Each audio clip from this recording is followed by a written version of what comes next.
Hello everyone. मुख्यमंत्री अभ्युदय योजना में आपका बहुत बहुत स्वागत है।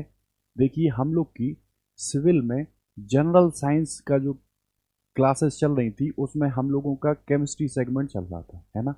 तो केमिस्ट्री सेगमेंट में हमने लास्ट क्लास में ही आपको बताया था कि जो क्लासेस हैं वो बहुत लिमिटेड हैं। और केमिस्ट्री अगर देखा जाए तो हम लोग सिविल पर्सपेक्टिव से सिक्स्थ से लेके लगभग जनरली टेंथ तक की केमिस्ट्री को देखते हैं। और वहाँ पे भी अगर देखें तो हर एक चैप्टर में बहुत सारे कंसेप्चुअल चीज़ें हैं। तो इतनी क्लासेस में पूरे को मगअप करना पॉसिबल तो नहीं है। तो मैंने बताया था कि जो भी टॉपिक हम लोग के होते जाएंगे उससे रिलेटेड हम जितने क्वेश्चंस हैं वो करेंगे। और जो क्वेश्चंस में जो ऑप्शंस दिए हैं उन ऑप्शंस के थ्रू जो चीज़ें हम लोगों की रिमेनिंग रह गई है उनको भी सीखने का हम लोग क्या करेंगे, प्रयास करेंगे। ठीक है। तो जैसे पदार्थ क्या था, उसकी क्या संगठन था, उसकी क्या प्रॉपर्टी थी, तत्व क्या थे, यौगिक क्या थे, परमाणु क्रमांक क्या था, परमाणु भार क्या था, या जो भी नॉर्मली जो चीज़ें यूज होती थी वो हमने पिछली क्लासेस में देख लिया था, है ना। अभी हम उन्हीं से रिलेटेड बहुत सारे क्वेश्चन लेते हैं और उनको मैं एक्सप्लेन करूंगा जिससे जो चीज़ें आपकी पेंडिंग है वो भी क्लियर हो जाएंगी, है ना। जैसे हमने आपको बताया समस्थानिक क्या होता, समभारिक क्या होता, सम न्यूट्रॉनिक क्या होता, सम इलेक्ट्रॉनिक क्या होता, है ना। या नाभिक को क्या बोलते हैं, या मूल कण कौन से होते हैं, प्रति कण कौन से होते हैं। तो बहुत सारी चीजें हैं, है ना। तो उनको सारा लेक्चर के थ्रू कर पाना तो मुश्किल है ना। क्यों? क्योंकि हम कोई भी पॉइंट छोड़ नहीं सकते हैं। तो हम क्वेश्चंस को देखते हैं, उन क्वेश्चंस के थ्रू जो भी थ्योरी होगी उस थ्योरी को हम यहाँ पे फटाफट डिस्कस करते जाएंगे। ठीक है।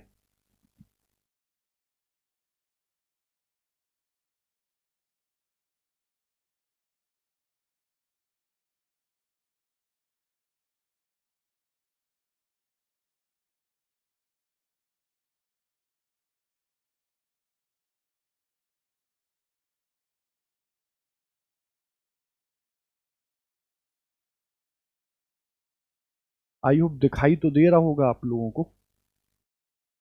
जरा मैं देख लूं। ठीक है। और अगर ना दिखाई दे रहा हो तो मोबाइल में ऑप्शंस रहते हैं जूम के, तो मोबाइल से भी आप जूम करके देख लीजिए। ठीक है। देखो, वो कह रहा है कि एक ही प्रकार का परमाणु निम्न में से किस में मिलता है। ठीक है। निम्न में से किस में मिलता है। तो आप इनको ऑप्शंस को ट्राई करिए और फिर बताइए। तो आप कहोगे सर खनिज, खनिज तो जो मिनरल हैं वो तो सर हमको पृथ्वी पर ही मिलते हैं। और यौगिक और मिश्रण की बात करो तो सर अगर हम बात करें तत्व की, है ना, तो दो या दो से अधिक तत्वों को यदि हम एक निश्चित अनुपात में मिलाएं तो उसको क्या बोलेंगे हम, यौगिक। क्या बोलेंगे? यौगिक। और अगर वो अनुपात निश्चित ना हो तो उसको हम क्या बोलेंगे, मिश्रण। तो ये बात तो हुई कि खनिज यौगिक और खनिज मिश्रण की। अब वो बोल रहा है एक ही प्रकार के परमाणु मिलने चाहिए। तो प्रकृति है, उसने जो हमको जितने भी तत्व दिए हैं, जैसे आज की डेट में 118 118 तत्व हैं। तो उनमें से कुछ तत्व तो हमको नेचुरली मिलते हैं, प्रकृति प्रदत्त हैं। और कुछ को मैन मेड है, मतलब इंसान ने बनाया। तो जो भी प्रकृति प्रदत्त तत्व हैं वो जो है वो एक ही प्रकार का परमाणु रखते हैं। ठीक है। यानी कि जो प्राकृतिक तत्व हैं उनमें हमको एक ही प्रकार का परमाणु मिलता है। ठीक है। अब देखो, यदि वो कह रहा है दो या दो से अधिक तत्वों की मात्रा के विचार से निश्चित अनुपात में संयोग करने से जो पदार्थ बनता है उसको हम क्या बोलते हैं। तो आप कहोगे सर रेशियो निश्चित है, इस वजह से वो क्या बनेगा, यौगिक। ठीक है। ठोस क्या है? तो ठोस पदार्थ की अवस्था है। चार अवस्थाएं होती हैं, ठोस, द्रव और गैस। इनकी क्या प्रॉपर्टी होती है ये हमने आपको डिस्कस करा दी थी, है ना। जैसे ठोस का क्या होता है, आकार निश्चित होता है। ठोस का क्या होता है, आयतन निश्चित होता है। ठीक है। लेकिन क्या द्रव का आयतन निश्चित होता है? बिल्कुल होता है। लेकिन क्या आकृति निश्चित होती है? तो कहोगे जिस भी चीज में द्रव डाला जाता है उसी का आकार वो ग्रहण कर लेता है। तो ठोस तो हुआ क्या, पदार्थ का एक प्रकार। मिश्रण अनिश्चित, यौगिक निश्चित, और तत्व तो तत्व 118 है ना। ठीक, अब देखो, दो या दो से अधिक शुद्ध पदार्थों को किसी अनुपात में मिला देने से, किसी भी अनुपात में मिला दो, यानी कि क्लियर नहीं है कि कितने में मिला रहे हैं। जैसे वाटर है तो उसमें हाइड्रोजन और ऑक्सीजन एक निश्चित अनुपात में है, लेकिन यहां वो कह रहा है किसी भी अनुपात मिला दो तो क्या हो जाएगा, मिश्रण। नेक्स्ट कह रहा है वे तत्व जिनमें धातु और अधातु दोनों के गुण पाए जाते हैं, है ना। तो आप याद करिए कि अगर यहां बात करें हम लोग क्षारीय धातु की, तो ये थी,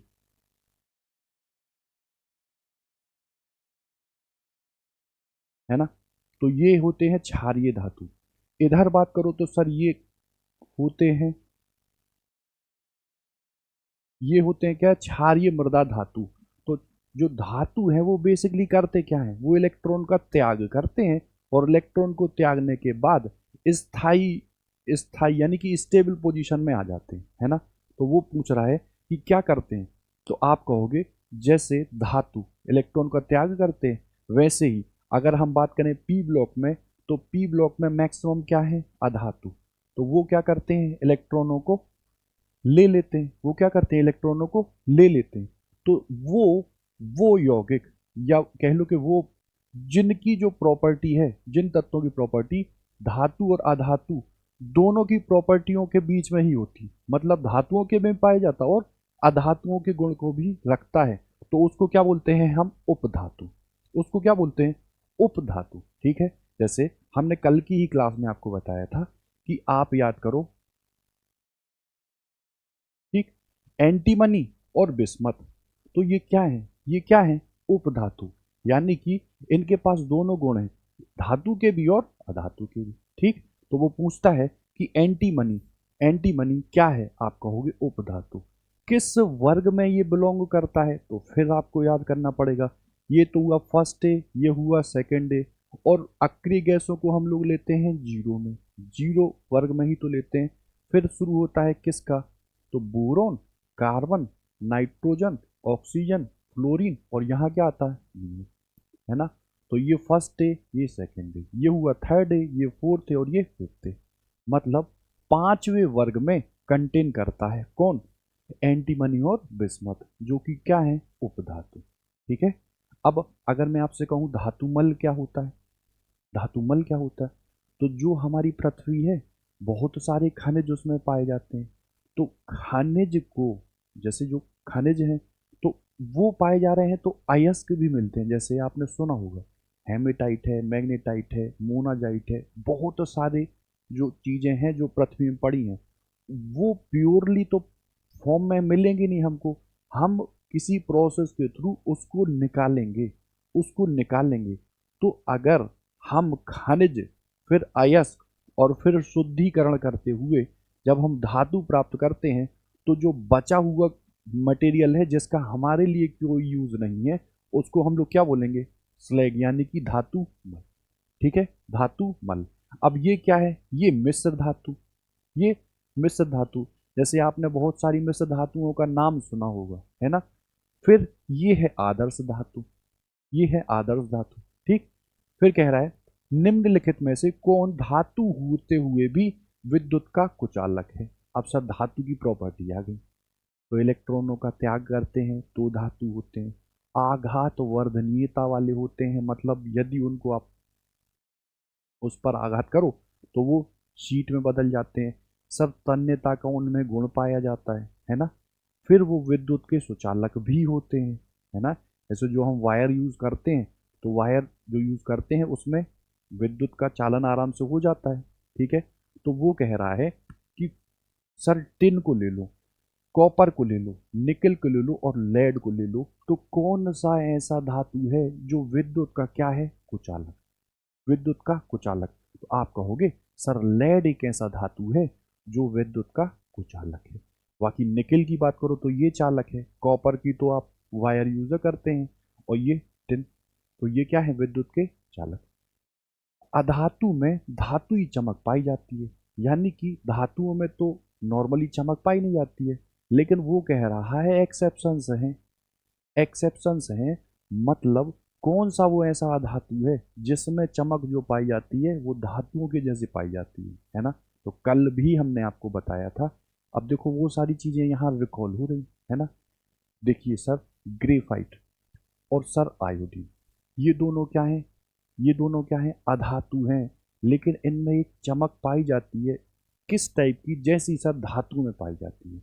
अब मैं यही बात करूं अगर आपसे ग्रेफाइट, तो ग्रेफाइट क्या है? ग्रेफाइट क्या है? तो आप कहोगे कार्बन के सर अपर रूप होते हैं, कार्बन के अपर रूप, है ना। और कार्बन के अपर रूपों में जो पहला होता है वो होता है सर हीरा, दूसरा होता है सर ग्रेफाइट, और तीसरे की बात करो तो इसको बोलते हैं हम C60, या इसी को बोलते हैं बक मिन्स्टर, मिन्स्टर फुलरीन। ठीक है। तो हीरा क्या है? हार्डेस्ट है, अधातुओं में सबसे हार्डेस्ट है कौन? हीरा। ग्रेफाइट है तो ये शीट लाइक स्ट्रक्चर पाया जाता, या पेंसिल में जो हम लोग जो यूज करते हैं जिससे हम लोग लिखते हैं वो क्या होता है? ग्रेफाइट का। ऐसे ही आपने C60, तो वो पूछता है जनरल पर्सपेक्टिव में कि कार्बन का जो कौन सा अपर रूप है जो शीट स्ट्रक्चर में है, या कार्बन का कौन सा ऐसा अपर रूप है जो हार्डेस्ट होता है, या वो पूछता है कि कौन सा ऐसा है जो फुटबॉल नुमा स्ट्रक्चर में पाया जाता है, तो आप कहोगे ग्रेफाइट। तो आपने शीट बताया है ना। दूसरा आपने बताया क्या? हीरा। तो हीरा हार्डेस्ट, और पता है फिजिक्स में आपने सुना होगा टोटल इंटरनल रिफ्लेक्शन, इस तरीके से कटिंग की जाती है किसकी? हीरे की, कि वो टोटल इंटरनल रिफ्लेक्शन को शो करता है ना। सॉरी, हाँ, पूर्ण आंतरिक परावर्तन। ठीक है। ठीक है। तो C60 फुटबॉल की आकृति का होता है। तो यहाँ क्या हुआ? ग्रेफाइट, और यहाँ क्या हुआ? आयोडीन। ठीक है। अब देखो बात करो कौन उपधातु है, कौन उपधातु है। तो देखो अभी हाल बताया मैंने, धातु और अधातु दोनों के जहाँ गुण पाए जाएंगे वो कहलाएगा उपधातु। और एंटीमनी और बिस्मथ का तो मैंने बताया आपसे। ठीक है। तो ये कह रहा है एंटीमनी और इधर कह रहा सर बिस्मथ। तो अगर ये दोनों हैं, ये दोनों हैं, तो देखो या तो ये ऑप्शन इनमें से सही होगा। क्यों? क्योंकि आपको पता है एंटीमनी और बिस्मथ तो होते ही हैं। तो हम यहाँ किसको लेंगे? आर्सेनिक को।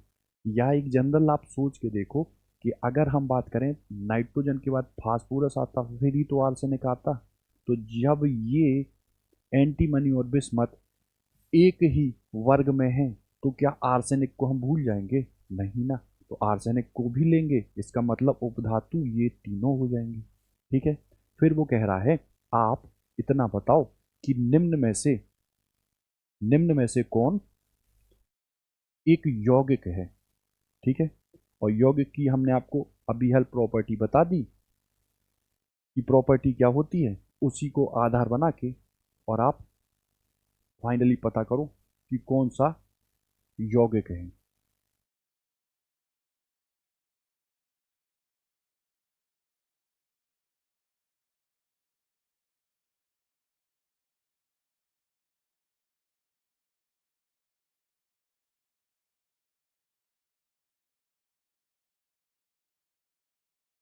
बताओ। ठीक है। कौन सा यौगिक है? तो आप कहोगे अमोनिया का, तो आपको पता होगा अमोनिया क्या है सर? NH3, है ना। ओजोन का पता होगा तो सर ये O3। पारा का पता होगा तो सर ये मरकरी। और ये है सर वायु, है ना। वायु। तो वायु तो बहुत सारी गैसों का मिश्रण है, आपने ये तो सुना है। यहाँ पे केवल एक एलिमेंट है, तत्व ही है, तो तत्व तो यौगिक नहीं है ना। जब दो या दो से अधिक तत्वों को आप निश्चित अनुपात में मिलाओ तब वो कहलाता है यौगिक। ओजोन में तो देखो सेम है ना। तो हम लोग का मोस्ट प्रोबेबल सही ऑप्शन क्या हो जाएगा? अमोनिया। ठीक है। आगे बात करते हैं। जल एक यौगिक है, ठीक है भैया। यह ठोस, द्रव और गैस तीनों रूपों में पाया जाता है। ठीक है। तो पाया जाता होगा, हमको तो ये डिफाइन करना है कि यौगिक है उसके बारे में आप बताओ। ठीक है। फिर कह रहा है हाइड्रोजन और ऑक्सीजन होते हैं, तो होने दो। फिर इसमें रासायनिक बंधों से जुड़े हुए दो भिन्न तत्व होते हैं, ये बिल्कुल सही है। ठीक है। और फिर यह रासायनिक साधनों द्वारा दो सरल पदार्थों में तोड़ा जा सकता है। ठीक है। तो तोड़े जाने दो, उससे दिक्कत तो है नहीं। हमको बताना है कि यौगिक है, तो इसमें रासायनिक बंधों से जुड़े हुए दो भिन्न भिन्न तत्व होते हैं। ठीक है। इस वजह से ये क्या है, यौगिक है। आगे कह रहा है, आगे वो कह रहा है आपसे,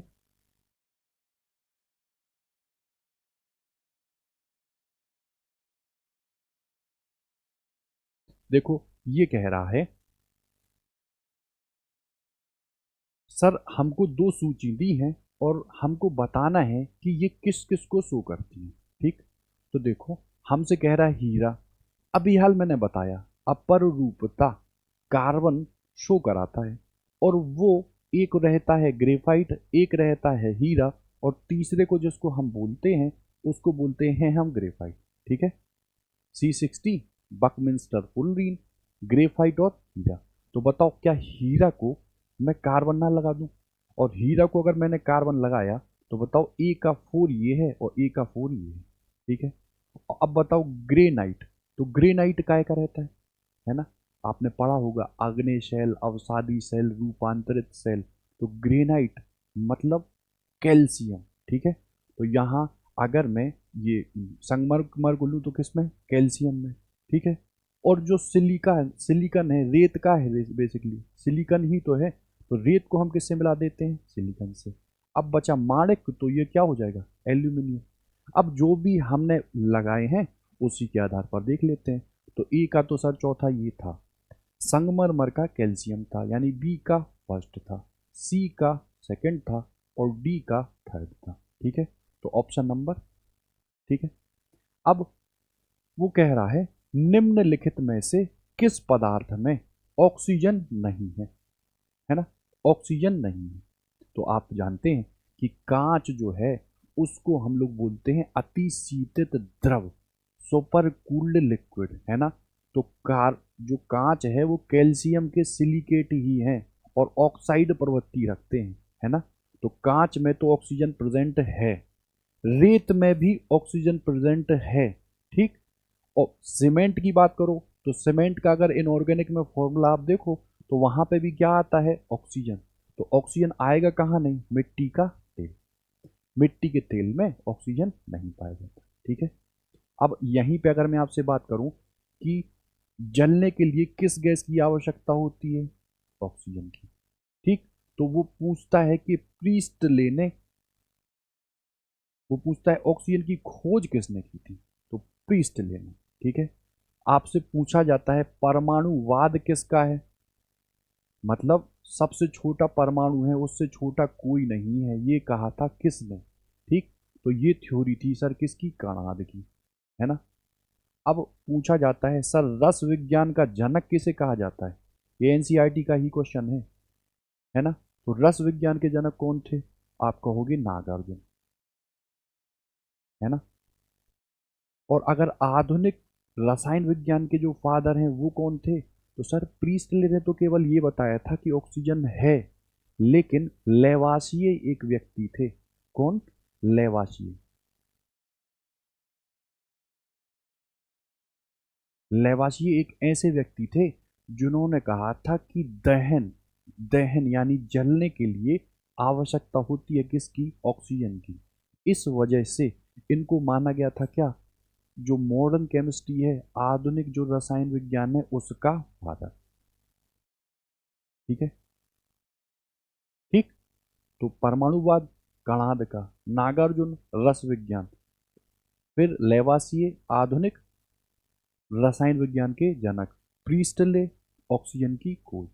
न्यूटन ने क्या किया था, बहुत सारी चीजें। परमाणु खोखला है किसने बताया था, सर रदरफोर्ड ने। चैकविड ने किसकी खोज की थी, आप कहोगे इलेक्ट्रॉन प्रोटॉन के बाद न्यूट्रॉन। ठीक है। देखो, कौन सा पदार्थ तीनों अवस्थाओं में पाया जाता है? तो पदार्थ की होती हैं चार अवस्थाएं, और जो तीन अवस्थाओं में पाया जाने वाला है तो वो जल है ना? ठंडा कर दो बर्फ बन जाएगा, ठोस हो गया, उसको जल को गर्म कर दो, वाष्प बन जाएगा। यानी ठोस में भी, द्रव में भी और गैस में भी जो पाया जाता है वो कौन सा है? H2। ठीक है। स्टेनलेस स्टील एक मिश्र धातु है, जबकि वायु क्या है? वायु क्या है? तो वायु अलग अलग गैसों का क्या है? मिश्रण। ठीक है। ठीक है।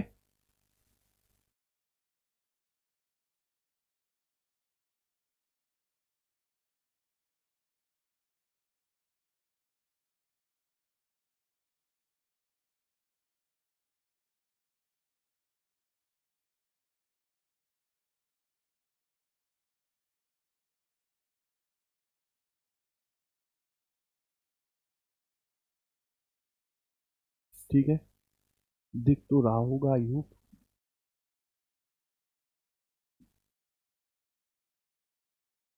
क्या कह रहा है? वो कह रहा है निम्न में से कौन ना तो तत्व है और ना ही यौगिक है।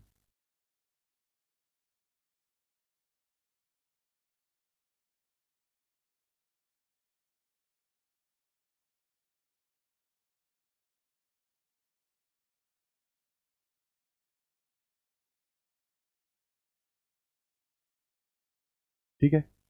निम्न में से कौन ना तो तत्व है और ना ही यौगिक है। तो तत्व आपको पता है? तत्व आपको पता है और यौगिक भी पता होते हैं, है ना? तो आप कहोगे सर वायु तो मिश्रण है, पारा जिसको हम लोग सर मरकरी बोलते हैं ये तत्व है ना?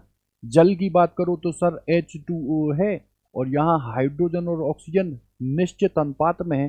तो वो कह रहा है कि कौन ना तत्व है ना यौगिक है। तो देखो ये तो तत्व हो गया, ये यौगिक हो गया, ये यौगिक हो गया, NaCl है ना? तो बचा क्या? वायु। वायु क्या है? एक मिश्रण है विभिन्न गैसों का। आगे, पदार्थ की चौथी अवस्था कौन सी है? तो पहली को बोलते हैं ठोस, दूसरी को बोलते हैं द्रव, तीसरी को कहते हैं गैस, चौथी होती है प्लाज्मा। और प्लाज्मा स्टेट में क्या होता है? आयनाइज्ड होते हैं। जैसे देखो, वो कह पूछता है कि नाभिकीय संलयन जो प्रक्रिया है उसको हम लोग क्यों नहीं कर सकते? जैसे सूर्य की इनॉर्मस जो जबरदस्त एनर्जी है, उसका जो सोर्स है वो नाभिकीय संलयन है ना? तो जो हम लोग नरोरा पावर प्लांट है या बहुत सारे पावर प्लांट है, वहां पे नाभिक का विखंडन करते हैं ना? क्या आपने सुना है कि हम लोग नाभिक का संलयन करते हैं?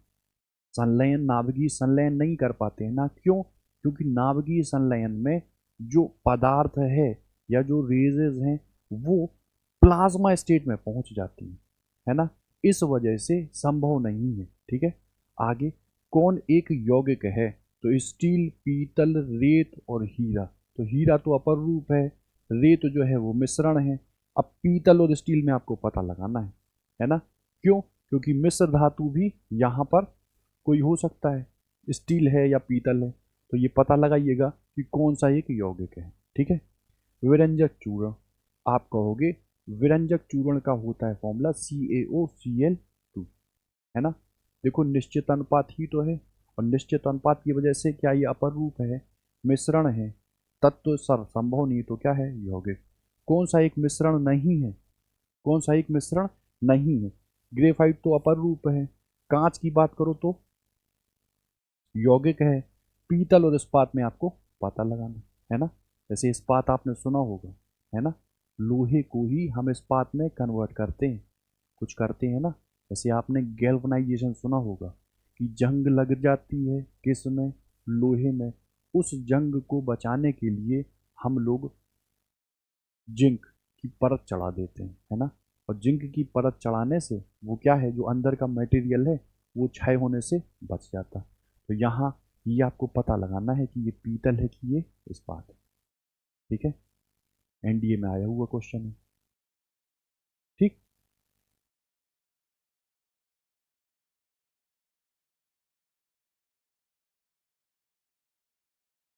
ठीक है। सर बारूद क्या होता है? अच्छा, मिटा दूं?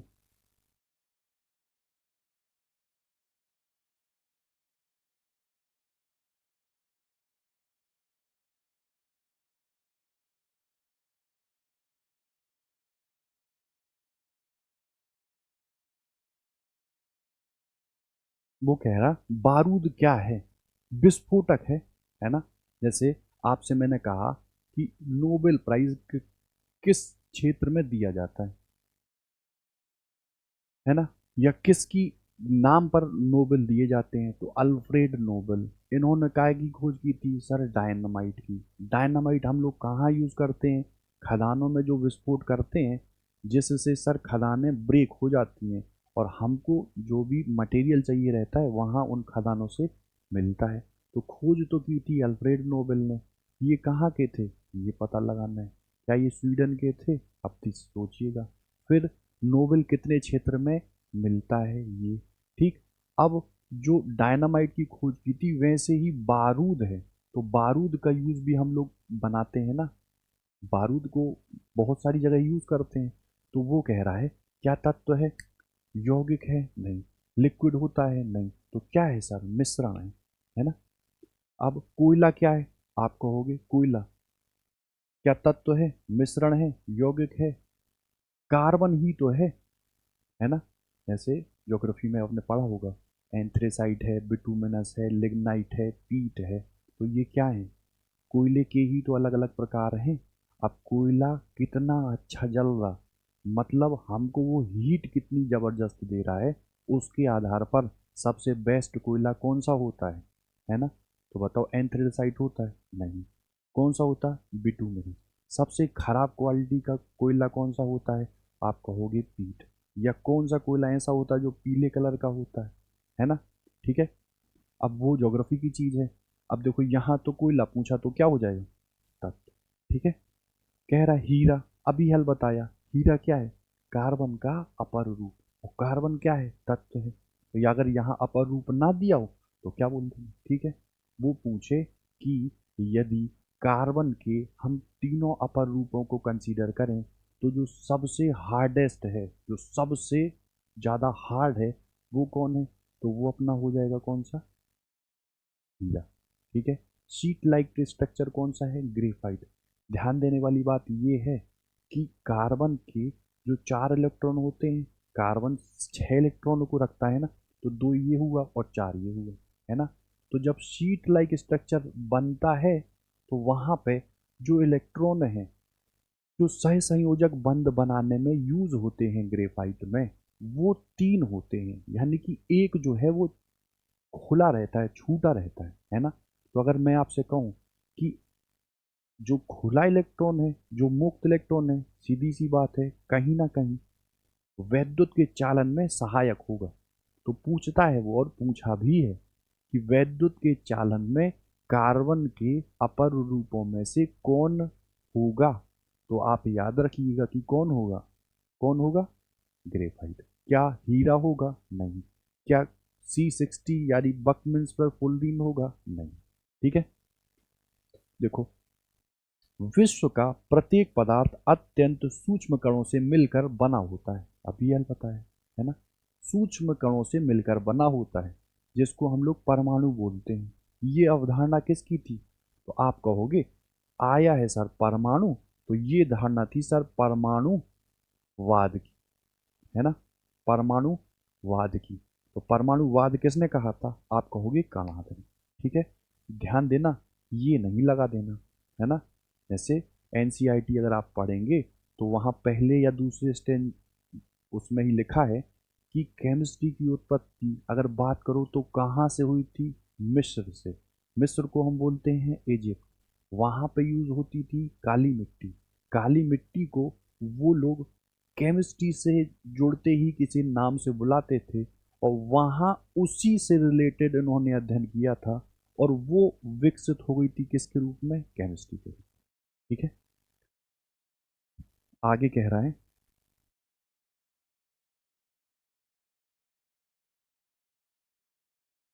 आगे कह रहा है निम्नलिखित में से, निम्नलिखित में से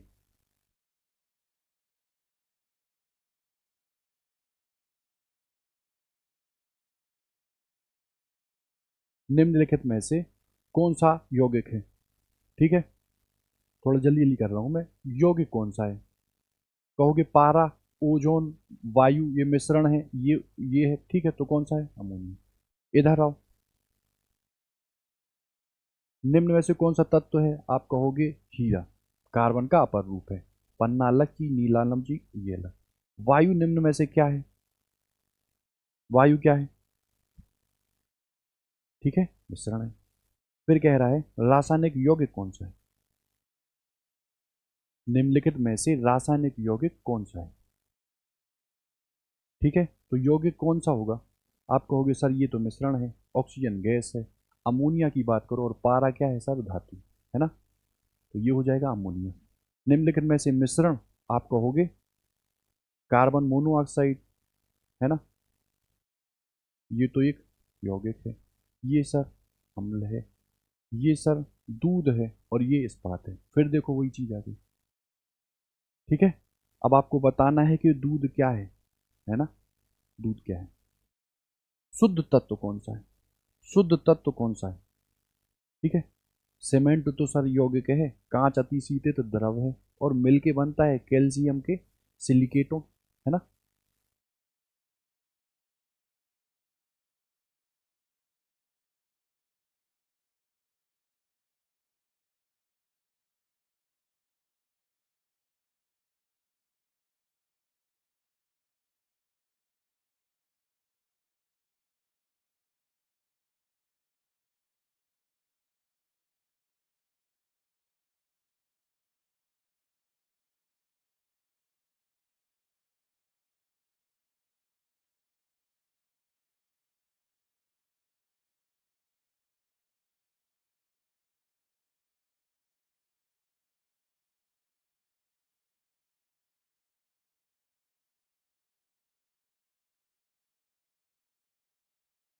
बताओ, ये आ गया देखो हम लोग का परमाणु का सिद्धांत टाइप का, है ना।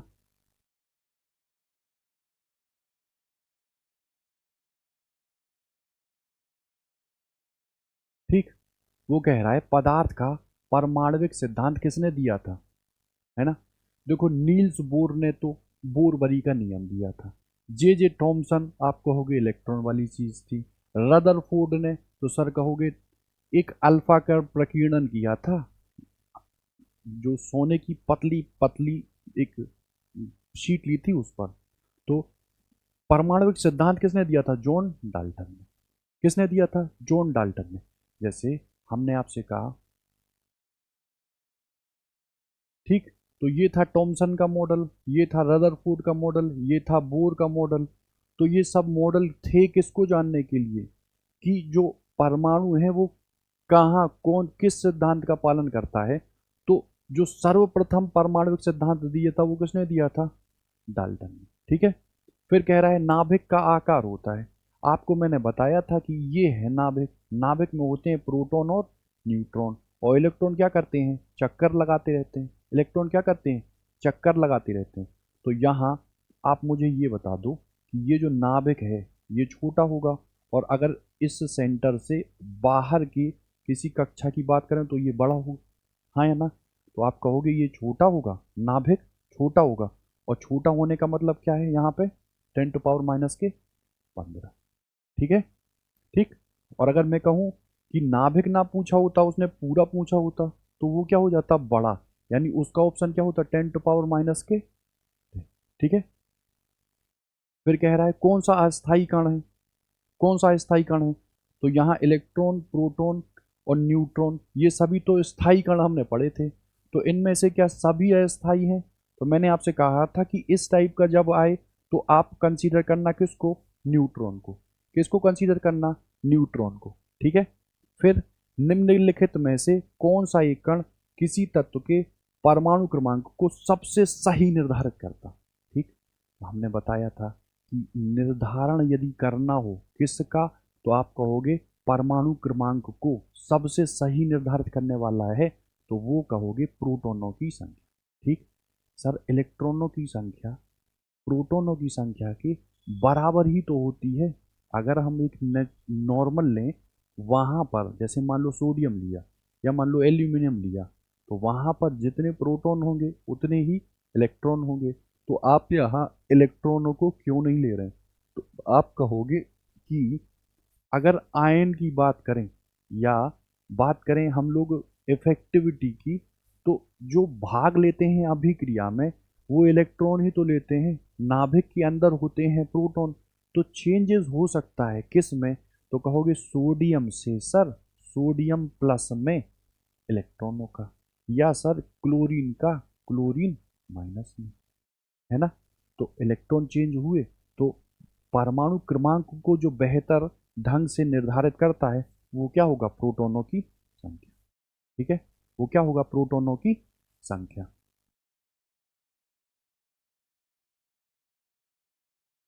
ठीक है,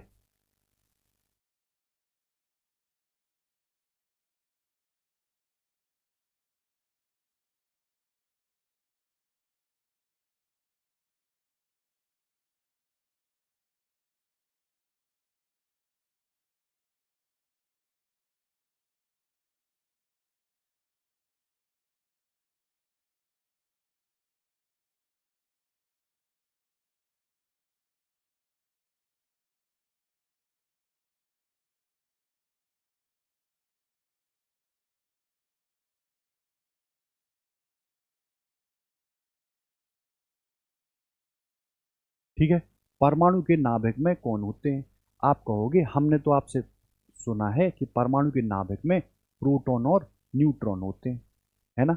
और जो चक्कर लगाते हैं स्थायी कक्षा में उनको बोलते हैं हम इलेक्ट्रॉन। क्या स्थायी कक्षा की एनर्जी अलग अलग होती है, बिल्कुल। जो आप कहोगे जैसे ये के है, ये एल है, ये एम है, इनकी जो एनर्जी है वो अलग अलग होती है। ठीक है, आप कहोगे बाह्यतम कक्षा में इलेक्ट्रॉन कितने होने चाहिए, तो आप कहोगे कि तत्व है, हर एक तत्व ये चाहता है कि उसका अष्टक पूरा हो जाए, उसका अष्टक पूरा हो जाए। कैसे, तो आप कहोगे जैसे मान लो सोडियम है, या कोई भी ले लो आप, जैसे ये मैग्नीशियम ले लो, तो देखो मैग्नीशियम 12 होता, आप कहोगे 2, 8 और 2, है ना। तो ये कितने इलेक्ट्रॉन ले ले, कितने इलेक्ट्रॉन ले ले, तो सर या तो ये 6 इलेक्ट्रॉन ले ले। तो कल हमने आपको बताया था मोनोवैलेंट, डाईवैलेंट और ट्राईवैलेंट, कोई भी ऐसा तत्व होगा नहीं कि वो 6 इलेक्ट्रॉन आसानी से दे दे, है ना। तो यहाँ पे ये इलेक्ट्रॉनों को त्याग देगा, ये इलेक्ट्रॉनों को त्यागेगा। तो जो इलेक्ट्रॉनों को त्यागते हैं या जो इलेक्ट्रॉनों को एक्सेप्ट करते हैं, जो बाह्य इलेक्ट्रॉन होते हैं, उसी को हम लोग नाम देते हैं संयोजकता का, उसी को हम लोग नाम देते हैं किसका, संयोजकता का। बाह्य कोश में जो इलेक्ट्रॉन है वो या तो जाल चले जाएं या इलेक्ट्रॉन ले लें, तो उसको क्या बोलते हैं हम, संयोजकता। तो अगर ये दो को त्याग देगा तो ये स्थायी आ जाएगा, किस रूप में, आप कहोगे नियोन, है ना। नियोन क्या है, अक्रिय गैस है। ठीक है, तो यहाँ वो पूछ रहा है नाभिक में, तो नाभिक में क्या इलेक्ट्रॉन होते हैं ना, इलेक्ट्रॉन काटो, इलेक्ट्रॉन काट दो, तो प्रोटॉन और न्यूट्रॉन होते हैं, है ना। प्रोटॉन पर आवेश क्या होता है, धनावेश। इलेक्ट्रॉन पर क्या होता है, ऋणावेश। क्या न्यूट्रॉन पे आवेश होता है, उदासीन होता है ना। क्या न्यूट्रॉन का मास होता है, बिल्कुल होता है, प्रोटॉन के मास के बराबर। आपसे कहूँ इलेक्ट्रॉन का मास प्रोटॉन के मास से कम होता है, ज़्यादा होता है, बराबर होता है, इनमें से कोई नहीं। तो इलेक्ट्रॉन का मास कम होता है, प्रोटॉन का मास इलेक्ट्रॉन की अपेक्षा ज़्यादा और न्यूट्रॉन के मास के बराबर, या न्यूट्रॉन का मास प्रोटॉन के मास के बराबर होता है। ठीक है, ठीक है। कौन सा आवेश रहित कण है, तो आपको बताया इलेक्ट्रॉन प्रोटॉन पर तो भैया होता है आवेश, इस पर 1.6 इंटू 10⁻⁻⁹ और इस पर कितना होता है, तो आप कहोगे 1.6 इंटू 10⁻⁻⁹। तो आवेश रहित कौन है, न्यूट्रॉन। क्या न्यूट्रॉन में द्रव्यमान होता है, अभी बताया होता है।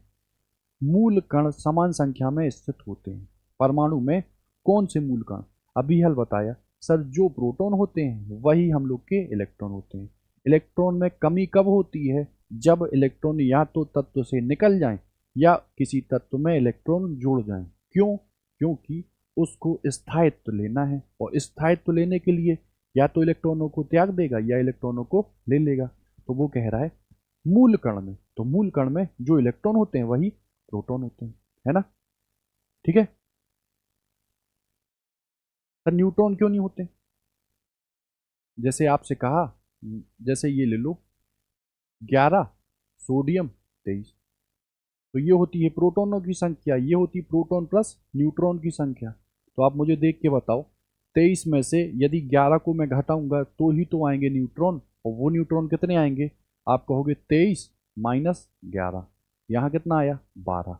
तो क्या 12 11 के बराबर है? नहीं है। तो तीनों समान संख्या में नहीं हो सकते। ठीक है। सबसे पहले इलेक्ट्रॉन के आवेश का सफलतापूर्वक निर्धारण किसने किया?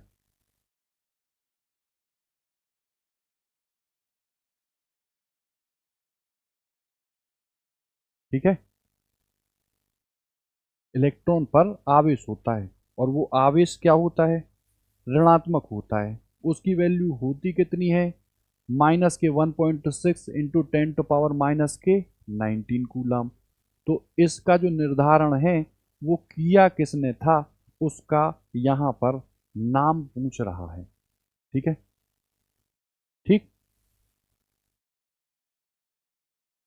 तो कूलाम का तो आप नाम समझे होगे, फिजिक्स में यूज होता है ना, कूलाम का नियम आवेशों के बीच में बल को बताता है। और वो आवेश किस स्थिति में होते हैं? स्थिर अवस्था। ठीक है। ये रदरफोर्ड सुना होगा, अभी मैंने बताया, नाभिक को जानने के लिए इन्होंने अल्फा कण प्रकीर्णन प्रयोग किया था। एक पतली शीट ली थी किसकी? गोल्ड की, है ना। वहां पे बमबारी की थी अल्फा कणों की। सर थॉमसन, जे थॉमसन, है ना, ये भी है। तो बताओ किसने किया था? आवेश का निर्धारण करने में जो मेन नाम था वो किसका था? मिलिकन, है ना। मिलिकन का नाम था आवेश को सफलतापूर्वक निर्धारित करने। ठीक है। एक इलेक्ट्रॉन पर सर माइनस क्या होता है? 1.6 इंटू 10⁻⁹ बाकी देखो यहाँ प्लस है, यहाँ प्लस और इधर पॉजिटिव है। ठीक। रदरफोर्ड के प्रकीर्णन परीक्षण में किसकी मौजूदगी को सिद्ध किया गया था? तो रदरफोर्ड ने जो प्रयोग ही किया था वो ये बताने के लिए किया था कि जो अल्फा कण हमने डाले वो अल्फा कण कुछ सीधे निकल गए, कुछ मुड़ गए, कुछ पीछे वापस आए, है ना। तो इससे जो प्रूफ किया था उन्होंने, वो किया था कि नाभिक प्रेजेंट होता है, परमाणुओं में क्या प्रेजेंट होती है, किसकी मौजूदगी होती है? तो परमाणु में न्यूक्लियस की मौजूदगी होती है ना। ठीक है।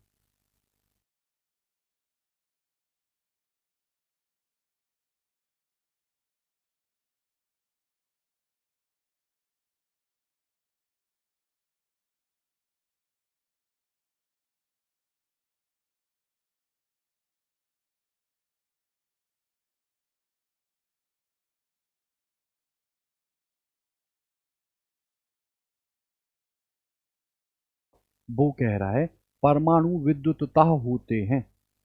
तो मैंने कहा परमाणु विद्युततः उदासीन होते हैं। क्यों? क्योंकि जितने प्रोटॉन होते हैं नॉर्मल कंडीशन में उतने ही इलेक्ट्रॉन होते हैं, और जितने इलेक्ट्रॉन पर आवेश होता है उतना ही प्रोटॉन पर आवेश होता है। तो एक प्लस आवेश दूसरे नेगेटिव आवेश को हटा देता है, यानी कि परमाणु जो है वो विद्युत उदासीन होता है ना। विद्युत उदासीन के रूप में होता है एक परमाणु। ठीक है। इलेक्ट्रॉन की खोज की थी, पता है आपको, जे थॉमसन। ठीक है। अब फेराडे ये नाम आया, फिजिक्स में है ना, या आप सेल पढ़ते हो तो वहां पे भी है, रदरफोर्ड, नील बोहर, है ना। इनके नामों से आप परिचित रहिएगा, है ना। क्योंकि एक बार पीसीएस में क्वेश्चन ये आया था कि जो प्रकाश वैद्युत प्रभाव है फोटो इलेक्ट्रिक इफेक्ट है ना। और दूसरा था सर सापेक्षता का सिद्धांत, सापेक्षता का सिद्धांत। ठीक। तो पूछा था कि ये हैं दोनों किसके? तो आइंस्टीन के हैं, है ना, आइंस्टीन के ही तो हैं। तो पूछा था कि किसके लिए इनको नोबेल मिला था। तो जब इन्होंने सापेक्षता की बात बताई थी तो लोग समझ नहीं पाए थे। तो इनको जो मिला था वो किसके लिए मिला था? फोटो इलेक्ट्रिक इफेक्ट के लिए। ठीक है। तो जितने भी नाम आते चले जाएं, जैसे एनसीईआरटी में या आप लोग जो इंडिया ईयर बुक लेते होंगे, तो वहाँ पे जो वेरियस फिजिक्स के जो बहुत बड़े बड़े नाम हैं वो, या केमिस्ट्री में जो बहुत बड़े बड़े नाम हैं, जैसे आपसे मैंने कहा नोबेल, है ना। तो हर एक पेपर में इसी साल का नोबेल आता, कि फिजिक्स का नोबेल किसको मिला है, लोकल एक छोटे एग्जामों में, किस चीज़ के लिए मिला है तो वो बड़े एग्जामों में आता है ना, कितने लोगों को मिला है। ऐसे ही जो हम लोग का जो यूपीपीसीएस है उसमें पूछा जाता है भारत का सबसे सर्वोत्कृष्ट पुरस्कार कौन सा होता है ना। आपसे कहा अभी भारत रत्न मिला, तो कितने लोगों को मिला, मैक्सिमम कितने लोगों को मिल सकता है, ये कितनी बार मिल सकता है किसी एक व्यक्ति को, है ना। भारत में पहला भारत रत्न किसको मिला था, या भारत का वो पहला व्यक्ति जिसको नोबेल पुरस्कार मिला था। बहुत सारे क्वेश्चन हैं, है ना। इंटर रिलेट करना सीखिए आप, है ना। जैसे नोबेल की ही बात हुई तो नोबेल से रिलेट करो, या चैप्टर वाइज ही आप देखते चले जाओ कि न्यूटन थे तो कितने न्यूटन्स ने ऐसी चीज़ें की जो बहुत ज़बरदस्त यूज होती हैं। न्यूटन ने नियम भी दिए थे गति के, गुरुत्वाकर्षण का नियम भी दिया था, है ना। बहुत सारी चीज़ें हैं न्यूटन की। ठीक, जरा ये देखना, ये न्यूटन ही होगा ना, आइंस्टीन, ठीक है। ये है प्रोटॉन की खोज, तो प्रोटॉन की खोज वाले कौन से थे, गोल्डस्टीन, ठीक है। जे जे थॉमसन, गोल्डस्टीन, और लास्ट में कौन थे, चैकविड, तो वो पूछा हो गया। जेम्स चैकविड ने किसकी खोज की थी, आप कहोगे न्यूटन, ठीक है। आपको ये बताना है मेसोन किसका प्रतिकण है। एक तो कल मैंने बताए थे मूल कण, और एक बताए थे मूल कण जो है वो स्थायी हैं, और कुछ बताए थे न्यूट्रिनो, मेसोन, ये क्या थे, अस्थायी। तो मेसोन किसका था, ठीक है। निम्नलिखित किन कणों में कणीय तरंग की द्वैत प्रकृति पाई जाती है, ठीक। देखो वो पूछ रहा है किस में पाई जाती है, तो जो डुअल नेचर है ना। डुअल नेचर का मतलब एक नेचर है वो है पार्टिकल, और दूसरा नेचर है वो किसका है, वेव का, तरंग रूप, ठीक। ठीक, तो वो पूछ रहा है किसका, तो ये इलेक्ट्रॉन का होगा। क्यों, क्योंकि फोटो इलेक्ट्रिक इफेक्ट जब हम पढ़ते हैं, या प्रकाश वैद्युत प्रभाव की जब हम लोग चर्चा करते हैं, तो प्रकाश वैद्युत प्रभाव में प्रकाश जो है वो कणों के रूप में चलता है ना, छोटे छोटे बंडलों के रूप में चलता है। और जब बात करते हैं हम तरंग की, तो वहां पे जो इलेक्ट्रॉन हो वो किसके रूप में चलता है, तरंग के रूप में, है ना। तो डुअल नेचर इनमें से कौन रखता है, तो आप कहोगे इलेक्ट्रॉन, ठीक है।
देखो न्यूट्रॉन का पता चैकवेट में लगाया था, बोहर ने बोहर सिद्धांत दिया था, फर्मी काय की मत मात्रक होता है लंबाई का, रदरफोर्ड के बारे में आप जानते हैं, ठीक है।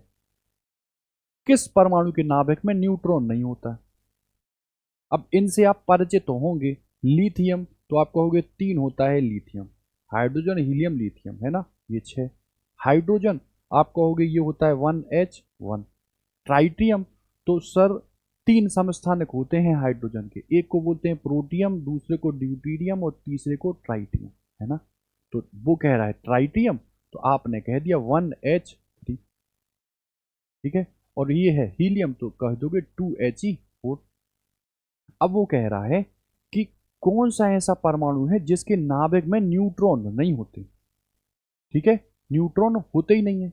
तो आप कहोगे कोई भी अगर मुझे ये दिया है तो ये शो करता है परमाणु भार को, या इसको बोलते हैं द्रव्यमान संख्या। तो ये होती है प्रोटॉन प्लस न्यूट्रॉन की संख्या, और ये क्या होते हैं परमाणु क्रमांक, ये होता है प्रोटॉन, है ना। तो तुम देख के बताओ, यहाँ है 6, यहाँ है 3, ठीक, यहाँ है 3, देखो 3 और ये हुआ 6, तो बताओ यहाँ पे प्रोटॉन 3 हुए, न्यूट्रॉन भी 3 हुए, है ना। और यहाँ पे देखो, अगर यहाँ पे बात करो तो प्रोटियम ड्यूटियम टाइटियम, ठीक है, न्यूट्रॉन नहीं होता। तो यहाँ देख के बताओ मुझे, हाइड्रोजन को लो तो कहोगे 1H1 होता है हाइड्रोजन, है ना। तो ये हो प्रोटॉन, यही होते हैं इलेक्ट्रॉन। और न्यूट्रॉन की बात करो तो बाहर में से क्रमांक को आप घटा दो तो 1 माइनस 1 0। तो हाइड्रोजन में क्या प्रेजेंट नहीं होते हैं, न्यूट्रॉन। ठीक है, तरंग प्रकृति की खोज किसने की थी, ठीक, तो कण प्रकृति मैंने अभी डिस्कस कर दिया कि फोटो इलेक्ट्रिक इफेक्ट, प्रकाश वैद्युत प्रभाव, आइंस्टीन, ठीक है। और यहां वो कह रहे हैं आप तरंग प्रकृति, तो तरंग प्रकृति वाली कौन थी, डी ब्रोगली, ठीक है। डी ब्रोगली रिलेटेड करते थे कि इलेक्ट्रॉन जो है वो पार्टिकल नेचर नहीं रखता है, वो वेव नेचर रखता है ना। और इन्हीं ने अपनी हाइपोथेसिस में बताया कि तरंग प्रकृति होती है किसमें, इलेक्ट्रॉनों में, ठीक। तत्व के सबसे छोटे भाग को क्या कहते हैं, ठीक है, परमाणु, है ना। ये इलेक्ट्रॉन प्रोटॉन और न्यूट्रॉन क्या है, इसके बाद 19वीं शताब्दी में आए, उन्होंने बताया कि ये मिला है किन से, इलेक्ट्रॉन प्रोटॉन और न्यूट्रॉन। डाल्टन के परमाणु सिद्धांत में कौन सा स्वतंत्र रूप से रह सकता है ना, ठीक। अब इसी को देखते हुए आप डाल्टन का पूरी हाइपोथेसिस पढ़ लेना, ठीक, वहां पता चल जाएगा कि क्या क्या रहता है क्या नहीं रहता, ठीक।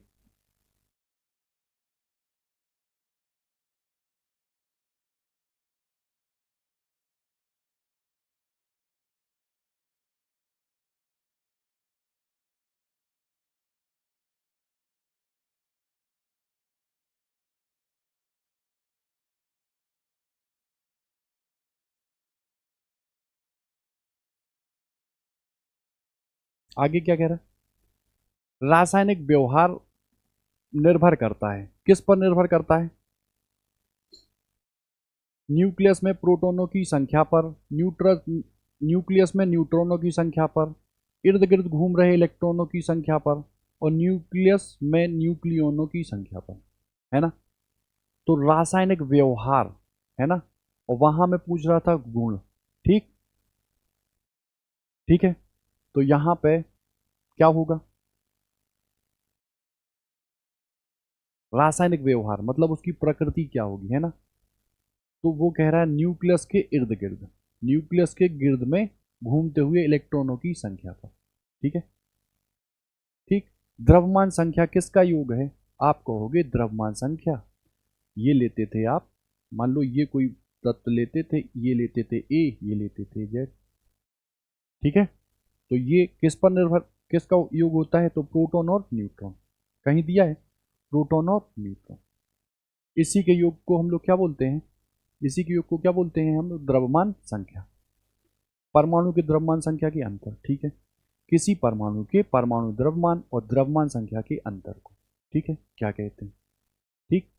तो द्रव्यमान क्षति, द्रव्यमान क्षति, मास इफेक्ट, यानी कि जो यहाँ अगर अभिकारक हैं और वहाँ उत्पाद हैं, यहाँ अभिकारक हैं, रासायनिक अभिक्रिया को कर रहे हैं, और वहाँ पर क्या मिल रहा है, उत्पाद। तो अगर हम अभिकारकों का जो मास निकालें और जो उत्पाद का जो मास निकालें, उनके द्रव्यमान में जो कमी आती है उसको हम लोग बोलते हैं द्रव्यमान क्षति। और वो द्रव्यमान क्षति हमको ऊर्जा के रूप में मिलती है, जिससे ये पता चलता है कि ना ऊर्जा नष्ट होती है ना बनती है, ठीक।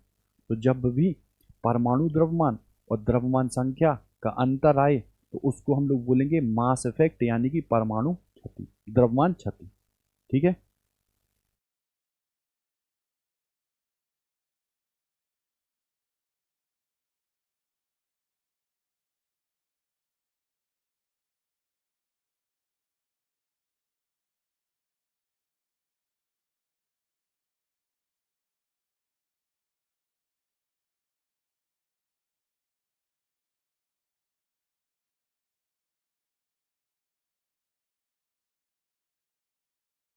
ठीक है, क्या कह रहा है, किस न्यूक्लियर कण में, है ना, कोई द्रव्यमान और कोई आवेश नहीं होता है किंतु प्रचक्रण होता है।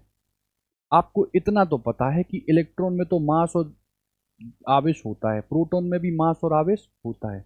अब यहां आता है मेसोन और न्यूट्रॉन, ये प्रतिकण होते हैं। ठीक, तो यहां पे तो ऑप्शन हो जाएगा हम लोग का क्या, न्यूट्रिनो। क्या हो जाएगा, न्यूट्रिनो।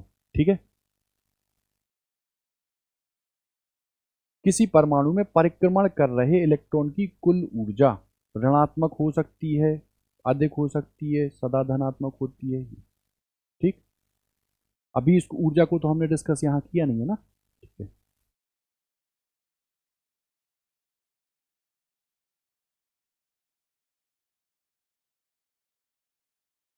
देखो कह रहा है किन किरणों के प्रकीर्णन से नाभिक के आकार का आकलन किया जा सकता है। तो किसने प्रकीर्णन किया था, आप कहोगे रदरफोर्ड ने। और कौन से कणों को गुजारा था, सर अल्फा कणों को। अल्फा कणों को गुजारने पर इनको क्या पता चला था कि अधिकांश भाग खोखला है। ठीक है, किसका, नाभिक का। ठीक, तो ये किसको प्रकीर्णन के तौर पे यूज किया था, अल्फा कणों को। धनावेशित होने की खोज, तो नाभिक के बारे में जानकारी ही एकत्र करने का जो डायनेमिक काम किया था वो किया था अपना रदरफोर्ड ने, है ना। अल्फा कण प्रकीर्णन यूज किया था और गोल्ड की इन्होंने एक शीट ली थी। तो ये किसका काम था, रदरफोर्ड का। परमाणु भार का अंतर्राष्ट्रीय मानक है, परमाणु भार, है ना, का अंतर्राष्ट्रीय मानक है। आप कहोगे ऑक्सीजन नहीं है, नाइट्रोजन नहीं है, कार्बन 12, है ना। जो हम भार को मापते हैं वो कार्बन भार 12 के रिस्पेक्ट में मापते हैं, है ना। और जैसे मैंने आप ही से कहा कि जैसे मूल कंसेप्ट है, तो वो मूल कॉन्सेप्ट बहुत बड़ी चीज है। नॉर्मलता है, मूलरता है ना, बहुत ज़्यादा कैलकुलेशन वाली चीज़ भी है। तो अब ये जनरल साइंस वाली चीज़ में हम अगर वहाँ उतनी चीज़ों को लाएंगे तो वो बहुत वास्ट हो जाएगा, है ना, वो बहुत वास्ट हो जाएगा। तो ये क्या है, अंतर्राष्ट्रीय मानक C12। ठीक है, इसको कंसीडर करते हुए हम परमाणु भार को देखते हैं। ठीक है, अब देखो फिर यही कह रहा, पॉजिट्रॉन किसका एंटी पार्टिकल है ना, प्रोटॉन किसका है। ठीक, तो आप देखना वैसे इलेक्ट्रॉन का क्या है, इलेक्ट्रॉन का प्रतिकण क्या है, पॉजिट्रॉन। न्यूक्लियस की द्रव्यमान संख्या, ठीक, क्या होती है, द्रव्यमान संख्या क्या होती है, परमाणु क्रमांक से कम, परमाणु क्रमांक से अधिक। ठीक है, ठीक है ना, अधिक होती है। आगे क्या कह रहा, आणविक सिद्धांत का प्रतिपादन किसने किया, आप कह दोगे डाल्टन। ठीक है, और फोटोन की ऊर्जा तथा वेग में सही संबंध है।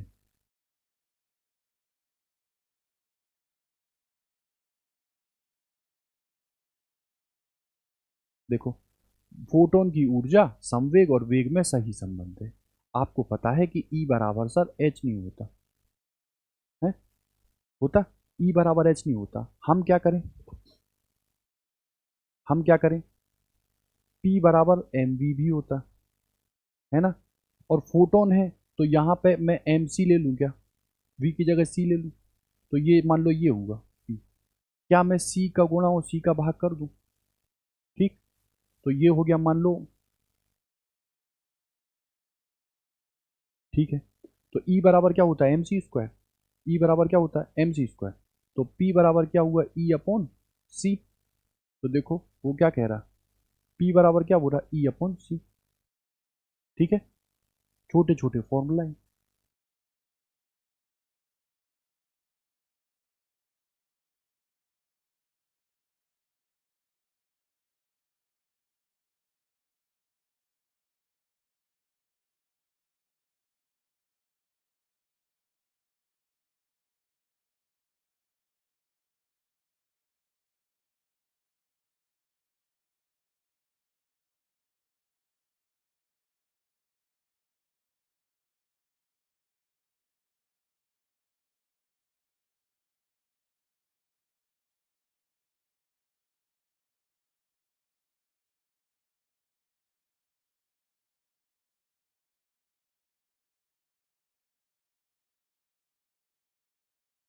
प्रोसेसिंग करना।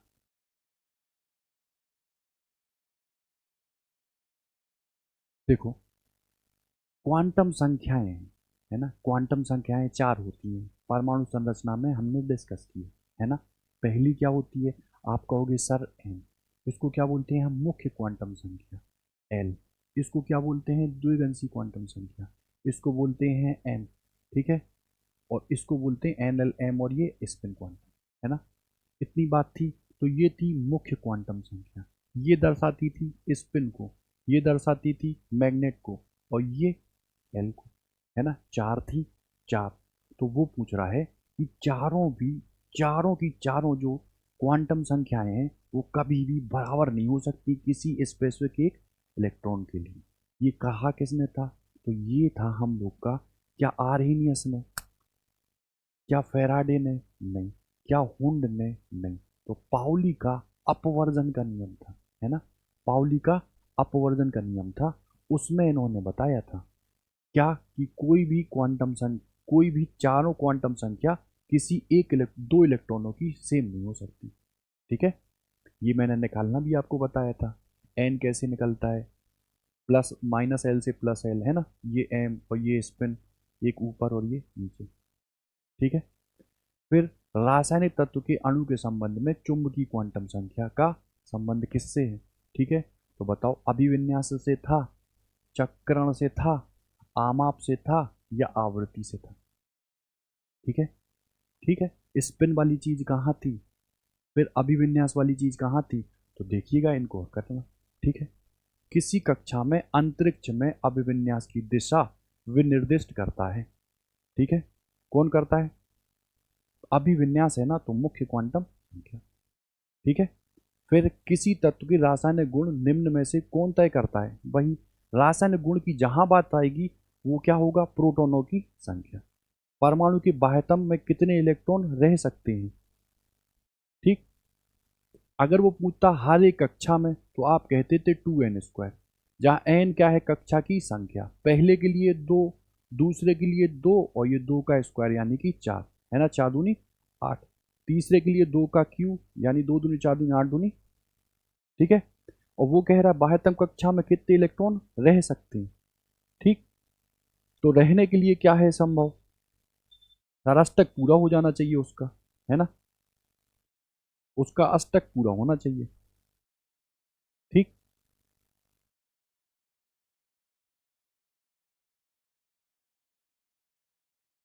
इसको जरा टैली कर लीजिएगा आप, है ना, इसको कितने इलेक्ट्रॉन रह सकते हैं, ठीक।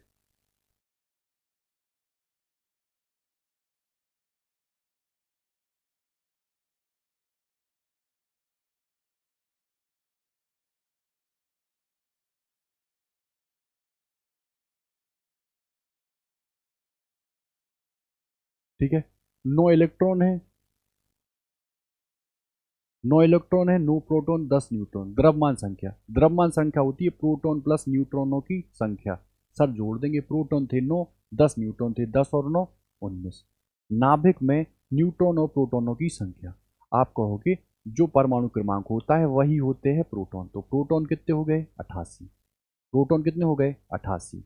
और बात करो प्रोटॉन और न्यूट्रॉन, तो वो दर्शाता है किसको, परमाणु भार को, तो वो कितना हुआ, 226। तो न्यूट्रॉन हमको निकालना, 226 में से 88 को हटा देंगे, 8 16 में से 8 और 11 में से 8 गया 3, 138।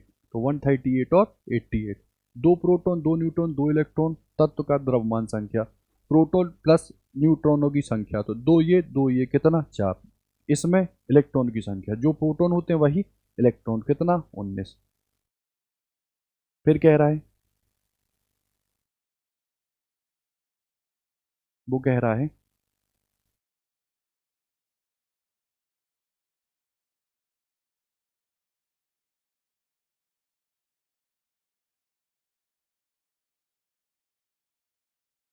वो कह रहा है अपना, अ, परमाणु की तीसरी कक्षा जो सबसे बाहरी है, इलेक्ट्रॉनों की अधिकतम संख्या, अभी आपको बताया 2n²। तीसरी कक्षा है तो 3 का स्क्वायर हो जाएगा 9, 9 दूनी 18। तीसरी कक्षा में इलेक्ट्रॉन कितने हो जाएंगे, 18। परमाणु क्रमांक Z है, द्रव्यमान संख्या m है, न्यूट्रॉनों की संख्या बताओ। न्यूट्रॉनों की संख्या के लिए हम परमाणु भार या द्रव्यमान संख्या में से परमाणु क्रमांक को घटा देते हैं। तो ये आ गया m-z। ठीक है, 35 के नाभिक में होते हैं। नाभिक में क्या होते हैं? आप कह दोगे प्रोटॉन होते हैं और न्यूट्रॉन होते हैं, है ना? क्या कह रहा है वो? ठीक है सर, परमाणु क्रमांक ही दिखाता है कि उसको प्रोटॉनों की संख्या, तो क्या 18 होंगे? नहीं। क्या 35 होंगे? नहीं। क्या 35 न्यूट्रॉन होंगे? नहीं। तो आप द्रव्यमान संख्या में से परमाणु संख्या को घटा दो, कितना आ जाएगा? 18, और यही क्या होंगे? न्यूट्रॉनों की संख्या। ठीक है,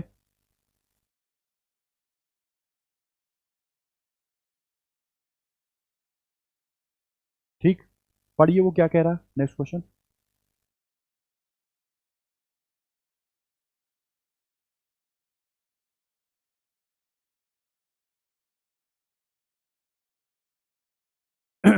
one S two, two S two, two P six किसका इलेक्ट्रॉनिक विन्यास है ना? कहोगे 2 और 2 4 और 6 10। 10 किसको शो करता है? तो सर सोडियम 11 को करता है, फ्लोरीन 9 को करता है, नियोन 10 को। ये नहीं है, ये नहीं है। अब कहो फ्लोरीन 9 को, तो सर ये भी नहीं है। तो नियोन करता है 10 को, और सोडियम से एक इलेक्ट्रॉन निकाल दो तो वो भी करता है किसको? 10 को। तो दोनों का जो कन्फिग्रेशन है वो 1s2, 2s2 और क्या जाएगा? 2p6। ये हुआ 6, 2 8 और 2 10। 20 वाले का परमाणु का इलेक्ट्रॉनिक विन्यास बताओ। तो 20 होता है सर कैल्शियम का, और बात करो तो 2 8 8 और ये 2, है ना? 8 दूनी 16, 2 18, 2 20। तो 2 8 8 2 कौन सी इलेक्ट्रॉनिक संरूपण धातु तत्व के लिए है? ठीक है, सोचो। धातु के लिए है सर, है ना? और धातु का काम है क्या? इलेक्ट्रॉनों को त्यागना। वो इलेक्ट्रॉन एक्सेप्टर नहीं है, वो इलेक्ट्रॉन डोनर है। इलेक्ट्रॉनों को वो डोनेट करेगा और स्थायित्व को प्राप्त कर लेगा, है ना? तो इसके लिए आप कहो ये तो स्थायी विन्यास है किसका? नियोन का। ये किसका है? क्लोरीन का। इसकी बात करो तो ये 2 8 8 स्थायी है ही, तो बचा कौन? ये। तो 2 8 8 2 दो इलेक्ट्रॉनों को त्याग कर ये किस कैटेगरी में आ जाएगा? धातु तत्व में। एल्यूमिनियम का इलेक्ट्रॉनिक संरचना है, इलेक्ट्रॉन 13 है ना? तो कितना हो जाएगा? 2 8 10 और 3 13। ठीक है, आगे वो पूछ रहा है जैसे सोडियम आयन की कौन सी है? सोडियम आयन के लिए कौन है?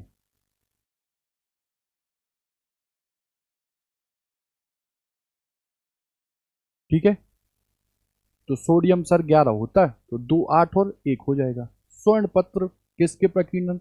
अल्फा। ठीक है, स्वर्ण पत्र से किसके प्रकीर्णन का अध्ययन करके रदरफोर्ड ने नाभिक की खोज की? अल्फा कणों को गिराया सोने की पतली चादर पर, कुछ सीधे कुछ डाइवर्ट हो गए, कुछ बैक आ गए। उससे इन्होंने निर्धारण किया किसका? नाभिक का।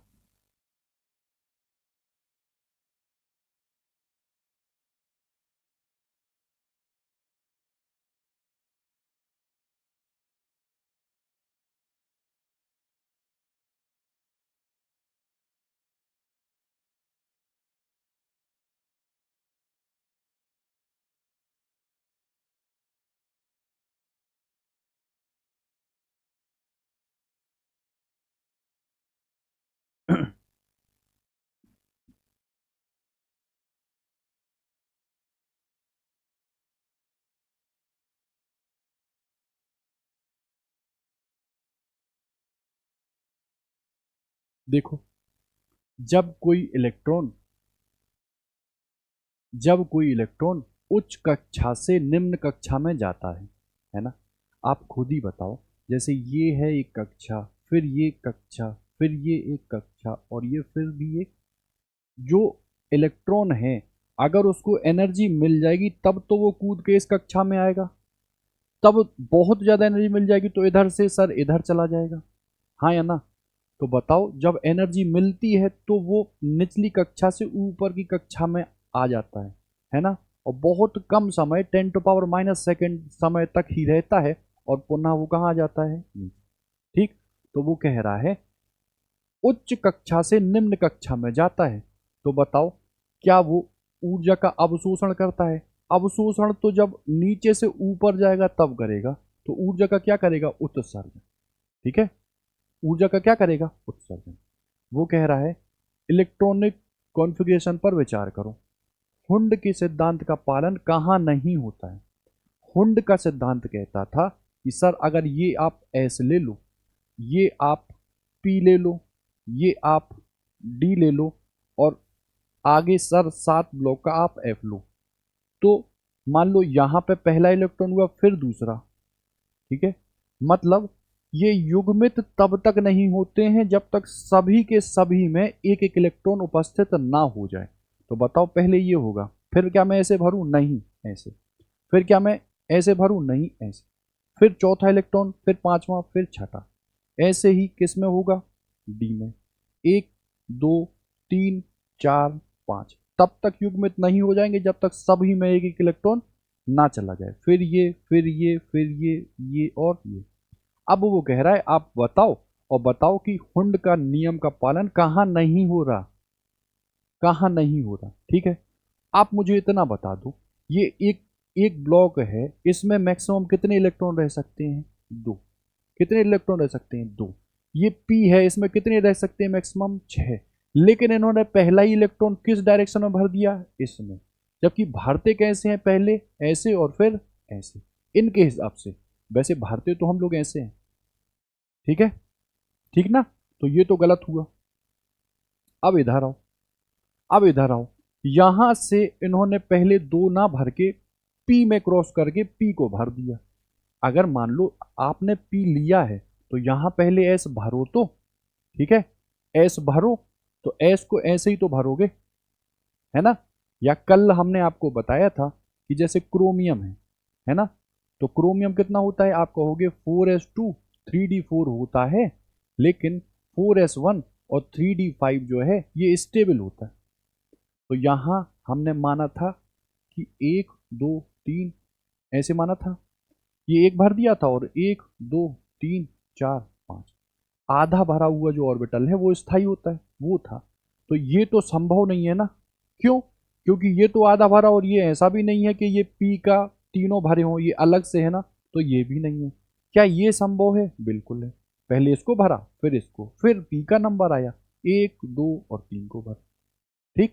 तो ये हो जाएगा हम लोग का सही। हमको बताना है कि किस में पालन नहीं हो रहा। आप कहोगे 1 में और 3 में पालन नहीं हो। सोडियम परमाणु में कोर इलेक्ट्रॉन, कोर मतलब जो बाह्य इलेक्ट्रॉन नहीं है, नाभिक के प्रोटॉनों से कस के बंधे हैं, फ्री नहीं है, मतलब कोर इलेक्ट्रॉन है ना। और फ्री इलेक्ट्रॉन वो इलेक्ट्रॉन है जो बाहरी कक्षा में रहते हैं, जो पार्टिसिपेट करते हैं बॉन्ड को बनाने में। बॉन्ड कितने बनते हैं, 3। एक को बोलते हैं यदि इलेक्ट्रॉन दे दे या रिसीव करते हैं तो वैद्युत संयोजी, शेयरिंग ऑफ इलेक्ट्रॉन करने तो सह संयोजी, और पूरा का पूरा 2 2 इलेक्ट्रॉनों को कोई दे ही दे उसको क्या बोलते हैं हम, उपसह संयोजी, ठीक है। देखो कोर इलेक्ट्रॉन कितने हुए, आप कहोगे 11 होता तो 2 हुआ, 8 हुआ और 1 हुआ। तो जो कोर इलेक्ट्रॉन है वो कितने हो गए, 8, ठीक है। आगे कह रहा है, अच्छा 8 हुए कि 10 हुए, 8 हुए कि 10 हुए, ठीक। ध्यान देना जरा, हो सकता है ये 10 भी हो, ठीक। 2 8 2 संयोजी इलेक्ट्रॉन। संयोजी इलेक्ट्रॉन का मतलब क्या है, वो इलेक्ट्रॉन जो बॉन्ड बनाने में पार्टिसिपेट कर रहे हैं, यानी कि या तो इलेक्ट्रॉन बाहर बॉन्ड बनाने के लिए जा रहे हैं या इलेक्ट्रॉनों को ले ले रहे हैं, है ना। तो यहां पे कितने हुए संयोजी इलेक्ट्रॉन, आप कहोगे 2, ठीक है। 19 प्रोटॉन 20 न्यूट्रॉन, द्रव्यमान संख्या, प्रोटॉन और न्यूट्रॉनों की संख्या 20 और 19 39, ठीक है। संयोजी इलेक्ट्रॉन बताओ, 13 दी है परमाणु संख्या, 13 को हम तोड़ेंगे 2 8 और 3 में, तो संयोजी के लिए कितने हो जाएंगे, 3। कितना हो जाएगा, 3, ठीक है।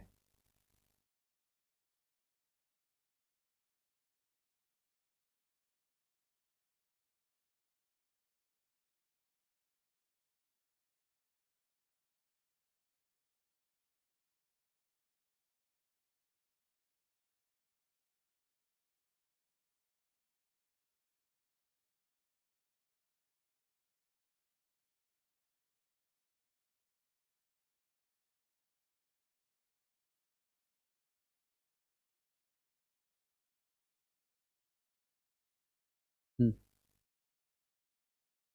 क्या कह रहा है? स्थाई नाभिक है। अस्थाई नाभिक, कल क्या बताया था कि नाभिक अस्थाई होगा, स्टेबिलिटी गेन करने के लिए रेज को निकालेगा, अल्फा बीटा और गामा निकलेंगी। वो कह रहा है कब होता है, जब प्रोटॉनों की अपेक्षा अधिक न्यूट्रॉन होते हैं। ठीक है, कोई न्यूट्रॉन ऐसा नहीं, कोई प्रोटॉन ऐसा नहीं। ठीक है, ये हो जाएगा। आगे कह रहा है एन व्यक्त किया जाता है अधिकतम इलेक्ट्रॉन, अभी हल बताया 2n²। पहली में 2, दूसरी में 2 दूनी 4 दूनी 8, तीसरी में 3 तिया 9 दूनी 18। इलेक्ट्रॉन तब तक युग्मित नहीं होते हैं जब तक सारों में एक एक इलेक्ट्रॉन ना भर जाए, यानी सब के सब भर ना जाए। ये किसका नियम था? हुंड का। अनिश्चितता, हाइगेनबर्ग की अनिश्चितता का सिद्धांत। ठीक, तो किसका था? हाइगेनबर्ग की। क्या कहता था? इलेक्ट्रॉन जैसे छोटे कणों की अगर स्थिति पता लगा रहे हो तो वेग नहीं आप पता कर पाओगे, और वेग पता कर रहे हो तो स्थिति नहीं। पंखा है, चल रहा, या तो आप पंखुड़ी को भी देख लोगे, ठंडी का मौसम है, बंद है, और यदि चल रहा पंखी को नहीं देख पाओगे क्योंकि मोशन में है ना। स्थिति पता कर पाओगे तो वेग नहीं, और वेग पता कर पाओगे तो स्थिति नहीं। ठीक है, फिर कह रहा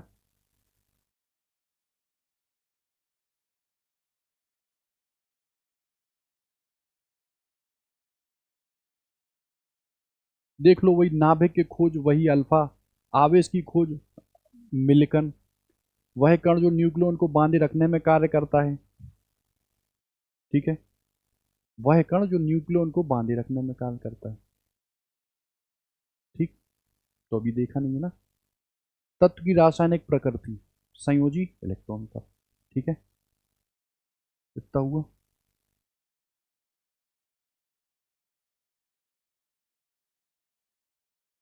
इसका स्क्रीनशॉट लीजिए आप, बिल्कुल वही क्वेश्चन है, कहीं चेंज वेंज नहीं है।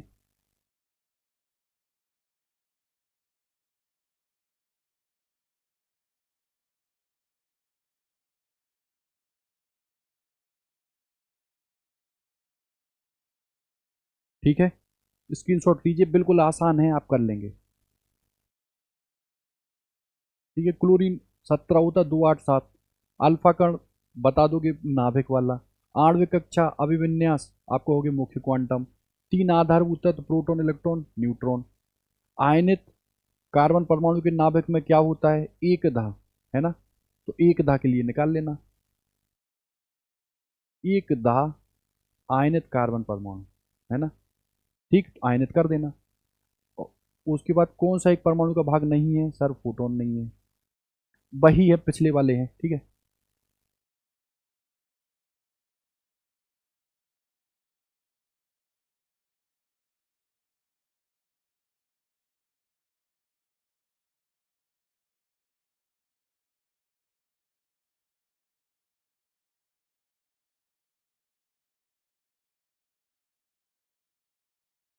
इनको भी ले लो, इनका भी अभी हमने आपको सॉल्यूशन बता दिया पूरा।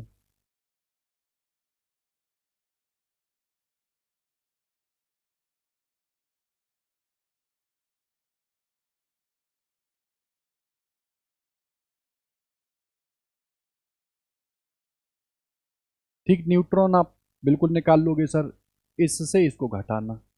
परमाणु भार आप कह दोगे, प्रोटॉनों और न्यूट्रॉनों की संख्याओं का योग होता है। परमाणु की प्रभावी त्रिज्या 10⁻⁻10, ये है 20 न्यूट्रॉन 18 इलेक्ट्रॉन। तो देखो ये इलेक्ट्रॉन प्रोटॉन होते हैं, तो 18 के लिए केवल यही हो गया। ठीक, बिल्कुल डिट्टो वही है क्वेश्चन, चेंज वेंज नहीं है इसमें।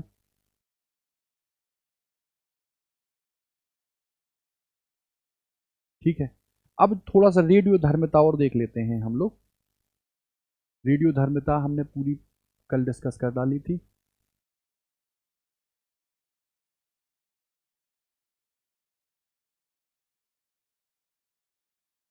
ठीक है,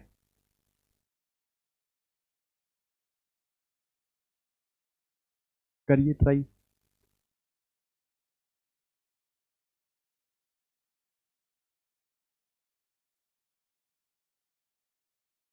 रेडियो धर्मिता की खोज किसने की थी? तो हमने आपको बताया था, एक हेनरी बैकुरल थे, उन्होंने की थी किसकी? रेडियो धर्मिता की खोज। फिर मैंने आपको बताया था एक मैडम क्यूरी थी, और उनके जो हस्बैंड थे पियरे क्यूरी, है ना,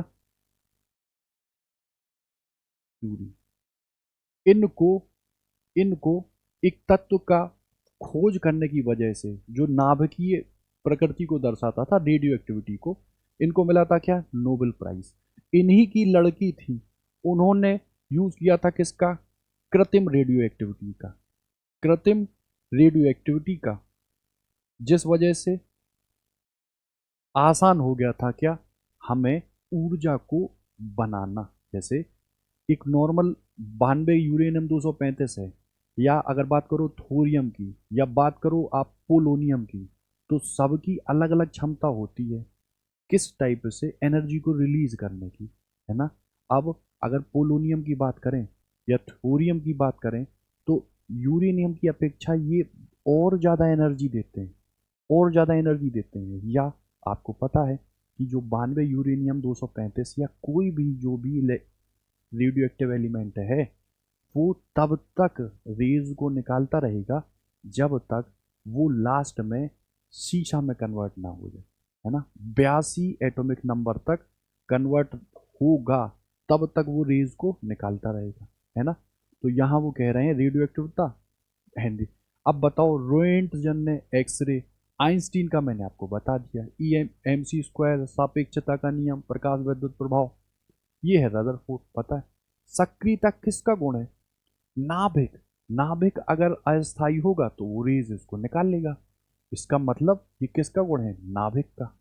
रेडियो सक्रिय परिवर्तन में भाग लेता है, कौन भाग लेता है, तो भाग लेता कौन है, परमाणु का नाभिक, ठीक है। ठीक, परमाणु के स्थायी नाभिक में प्रोटॉनों की संख्या होती है बिल्कुल बराबर किसके, प्रोटॉनों की संख्या किसके बराबर, स्थायी नाभिक में क्या होता है, न्यूट्रॉनों की संख्या, ऐसा तो नहीं है, अधिक, यही होता है, ठीक है। नहीं, प्रोटॉनों की संख्या न्यूट्रॉनों की अधिक हो जाती है अस्थायी में, ठीक है, न्यूट्रॉनों की संख्या से कम, ठीक है। अब बताओ इसका यूनिट क्या है, एंगस्ट्रॉम तो दूरी का होता है, ज्योति तीव्रता का कैंडला होता है, दूरी का फर्मी होता है, तो क्यूरी किसका मात्रक हो जाएगा, रेडियो धर्मिता, ठीक है। किसका उत्सर्जन करते हैं, अल्फा बीटा और गामा। अल्फा बीटा की खोज किसने की थी, आप कह दोगे जिन्होंने प्रयोग किया था, किसने प्रयोग किया था, राजा, ठीक है।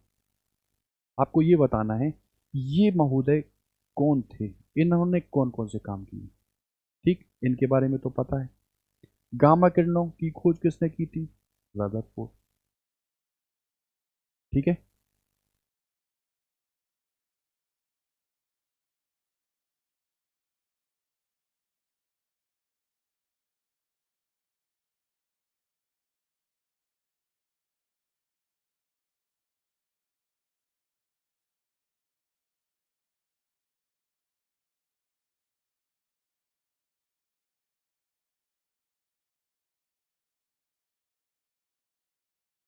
देखो, नाभिक से निकलने वाले विकिरणों में वेधन क्षमता, वेधन क्षमता उसी की ज्यादा होगी जिसकी जबरदस्त वेलोसिटी होगी। अल्फा कणों की वेलोसिटी प्रकाश के वेग का 1/10 होती, ठीक। बीटा कणों की जो वेलोसिटी है वो प्रकाश का 99% होती, और गामा किरणों की जो प्रवृत्ति होती है, जो वेग होता है, वो प्रकाश के वेग के बराबर होता है। और ये है कौन सी वेव, वैद्युत चुंबकीय तरंग, ठीक। तो जिसकी वेलोसिटी ज़्यादा उसकी वेधन क्षमता ज़्यादा, तो गामा किरणें। अल्फा किरणें क्या हैं, अल्फा किरणें क्या हैं, तो He+। अल्फा किरणों पर उपस्थित धनावेश है, अल्फा किरणें क्या होती हैं, आप कहोगे 2He4 वाली जो चीज़ है, ठीक। तो बताओ इन पर कितना धनावेश, 2 इकाई धनावेश। बीटा किरणें आप कहोगे -1 E0 होता है ना, तो ये क्या है, ऋणावेशित कणों से बनी है। समभारिक का निर्माण होता, आपसे कहा जब अल्फा कण निकलता है तो परमाणु क्रमांक में 2 की कमी और परमाणु भार में 4 की कमी होती, ठीक है। जैसे हमने आपसे कह दिया 92 यूरेनियम 238 है, इससे आप अल्फा कण निकाल दो, तो कहोगे ये 2 की कमी यानी कि 90 हो जाएगा, और मान लो यहाँ कोई x बन जाएगा, यहाँ कितना जाएगा 234। ठीक है, तो वो कह क्या रहा है, किसके उत्सर्जन से समभारिक बनते हैं। समभारिक का मतलब क्या होता है, जिनका परमाणु भार समान हो। वहां तो चेंज हो गया, वहां तो चेंज हो गया, तो अल्फा कण से तो नहीं होगा, फिर किससे, बीटा कण। बीटा कण में क्या होता है, परमाणु क्रमांक में 1 की वृद्धि होती है और परमाणु भार में नो चेंज आता है ना। तो परमाणु भार चेंज नहीं हो रहा है, इसका मतलब वो क्या हो गए, परमाणु भार चेंज नहीं हो रहा, तो क्या हो गया, समभारिक, तो बीटा किरण। ठीक, किसके उत्सर्जन से परमाणु क्रमांक 1 बढ़ता है, अभी हल बताया, बीटा कण निकलेगी तो परमाणु क्रमांक बढ़ जाए। ऋणात्मक आवेश होता है, आप कहोगे बीटा कण। इलेक्ट्रॉन का समरूप बिल्कुल होता है वही, क्या, बीटा, क्या, बीटा कण। समान ऊर्जा की अल्फा कणों की तुलना में बीटा कणों की वेधन क्षमता अधिक होती है। क्यों होती है, क्यों होती है अधिक,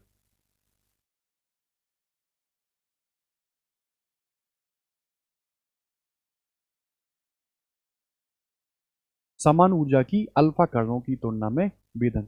सर बीटा कणों की वेधन क्षमता अधिक होती, वेलोसिटी ज्यादा होती, अल्फा की कम होती। अल्फा की प्रकाश का वेग का 1/10 होती है ना। आप कहोगे ऋणावेशित इलेक्ट्रॉनों से बनी है, उससे कोई मतलब नहीं है। इनका द्रव्यमान नगण्य होता, द्रव्यमान नगण्य होगा, हल्की होंगी, तेजी से निकलेंगी। ठीक, तो इनका द्रव्यमान होता ही नहीं ना, जैसे देखो ये -1 ई जीरो, होता है क्या, नहीं होता। इस वजह से ये क्या होती है, द्रव्यमान रखती नहीं है, तो वेग अधिक होगा। ठीक है,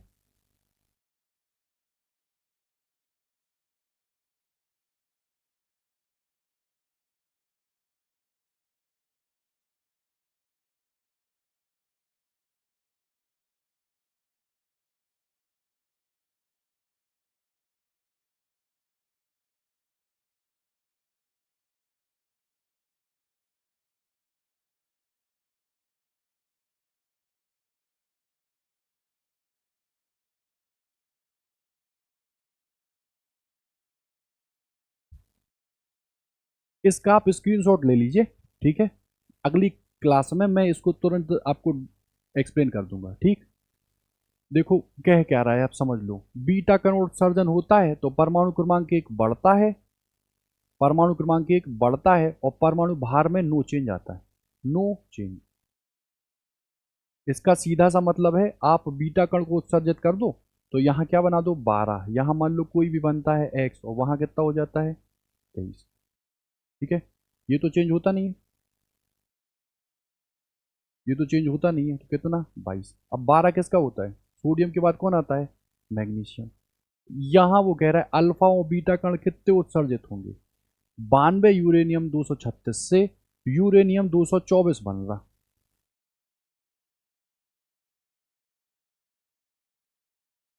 ठीक है, 92 यूरेनियम 236 से 87 यूरेनियम 224 बन रहा।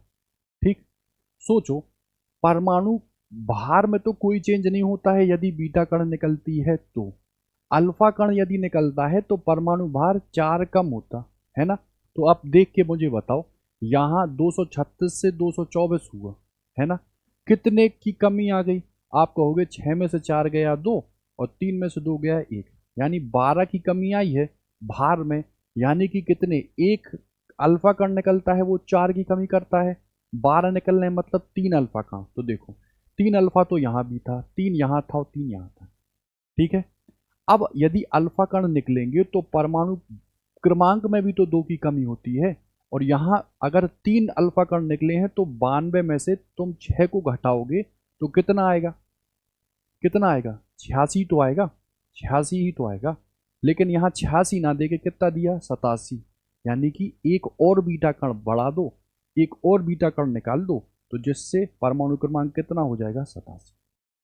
ठीक है, तो यहाँ क्या हो जाएगा, एक बीटा और 3 अल्फा। ठीक है, फिर कह रहा है कोई रेडियोधर्मी पदार्थ है,